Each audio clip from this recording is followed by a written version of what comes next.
Mute. Ayan, there we go. So Yvonne, this is your microphone. Oh, ito. Ay, ito pala. Ayan.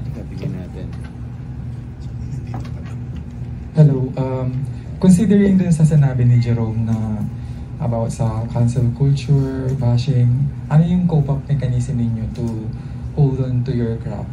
And second question is, ano yung mga unforgettable na nasabi sa inyo ng fans, na memorable sa inyo na nakakapag-inspire sa inyo para magpatuloy sa craft ninyo? And ano yung mapapangako nyo sa isa't isa na ano yung mabibigay niyo sa isa't isa in the future sa career ninyo? So first question is about paano namin cope up? Well, honestly, ito ngayon ko lang i-share kung na most of you andun or lahat kayo nung first cast reveal. Medyo hindi naman ako ganun ka-energetic, walang energy. Tanggap ko kasi, before that, may idea ng mga tao and I was so sad. Pero kailangan natin bumangon, kailangan natin pagpatuloy, binigay sa yung chance eh. So, ang alam ko lang is sumagot ng honest and gawin yung trabaho ko. At all the way na hanggang matapos, minahal ko na lang yung trabaho ko lalo. Minahal ko yung storya kasi natuwa talaga ako dun sa script at sa book. Yun lang sinabi ko sa kanila. Tapos, little by little, andun pa rin yung mga comments na hindi naman talaga ako yung inaasahan nila, hindi ako yung gusto nila. Actually, lahat na ng masasabi. And kailangan ko lang gawin is yung gawin ko yung trabaho ko eh. Hindi naman ako pwedeng umatras eh. And inisip ko na lang na in the end of the day naman, ako naman pa rin yung magtatapos nitong story na to at ako yung gaganap. And kailangan ko lang talagang maghanap ng pangkakain sa sarili ko at sa pamilya ko. Kasi trabaho yun, first place. Hanggang sa natuwa na sila, tinangkilig nila at sobrang pasasalamat ko, alam mo yun, malaking bagay si Krisha doon kasi more than my work, iba rin kasi kapag yung isang tao nagpapakilig sa sarili, iba yung tao kapag nagkikiligan sa isa't isa. So, inisip na lang namin na gawin na lang namin yung trabaho namin at enjoy namin yung mga namin at magtiwala dun sa director namin at dun sa buong production namin. So, sobrang pasalamat namin kila Direk Gino, kila Ate Lay, sa lahat ng kila Philip. Yun.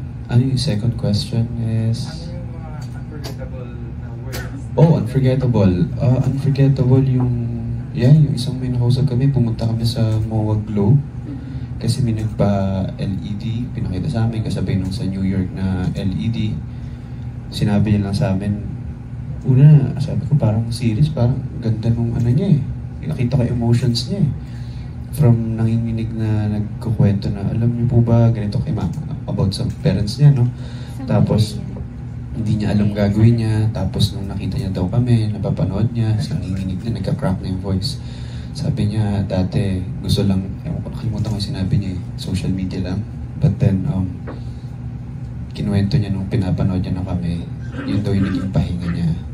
Alam mo yun, sa buhay kasi, hindi naman natin kailangan solusyonan agad yung mga problema. Kailangan lang muna natin magpahinga at saka ulit ayusin yun. So, yun yung unforgettable para sa akin as of now. May mga nababasa din ako, pero iba kasi yung pag nasabi sa'yo in front eh. Tapos yung third question, mapapangako namin isa isa, mapapangako sa kanya yung buong buo ibibigay ko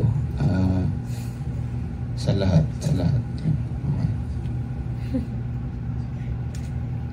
So first question po dun sa pag-cope namin sa bashing. Well, tao lang ako, so may feelings ako. Sometimes when I read bad comments about me, nalulungkot ako, but I reflect on it. If totoo ba na kumbaga parang is it really something that I have to work on? Pero kung pag halimbawa yung bashing ay alam mong gusto lang talaga nila na to make you feel bad, para lang may masabi sila ng masama, yun yung mga ini-ignore ko. Pero from people who have concern, kahit mukha siyang bashing, I take it and then I make sure na I get better. Kasi I see the bad comments sometimes na parang very constructive criticisms. So, although nakakalungkot talaga naman, ang hirap naman din talaga, especially pag marami sila, tas isa ka lang, diba? But because I have my family with me, I have my friends with me, work friends, mas madali na, you know, move on from the bashing. Ganun. But yeah, sometimes I turn it into a positive thing. So, yeah. For the second question ko, Ano yung matanggap mong words na nakaka-inspire sa'yo? So, recently ulit, meron po kasi yung nag-monthly yung Chris Shrome Archers, daming CHSH. Sinamahan ko sila dun sa charity event nila. Kasi, sabi ko, sige, samahan ko kayo. Kasi, parang yun yung beneficiary ko eh. Pumunta kami dun sa isang hospital, nag-donate sila ng colostomy bags for colostomy patients. So, parang hindi sa words ako na-inspire sa kanila, but through their actions. Na parang, they give back. Kasi marami din kaming mga supporters from abroad, and they send money to the people here, yung mga admins dito sa Philippines. And I love their heart. They have, natatouch ako, they have good hearts. So, may good heart sila kasi, you know, pwede naman nila, parang, if they're greedy, di ba, parang, ay, may pera, ganun. Alam mo yun? But instead, they used it to give to, you know, people who need it. So, I'm really proud of yung mga nakukuha naming fans ngayon. And, yeah. So, through the actions na pinapakita nila, ay na-inspire din ako sa kanila.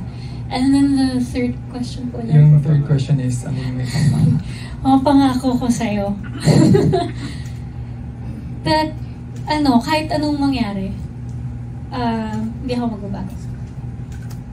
Sa'yo. What? Ayaw mo ba yung sagot ko? Ba't ka nagtatanong? I'll stay the same.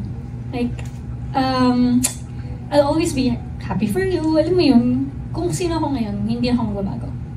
Yun yung promise ko sa'yo. Yun.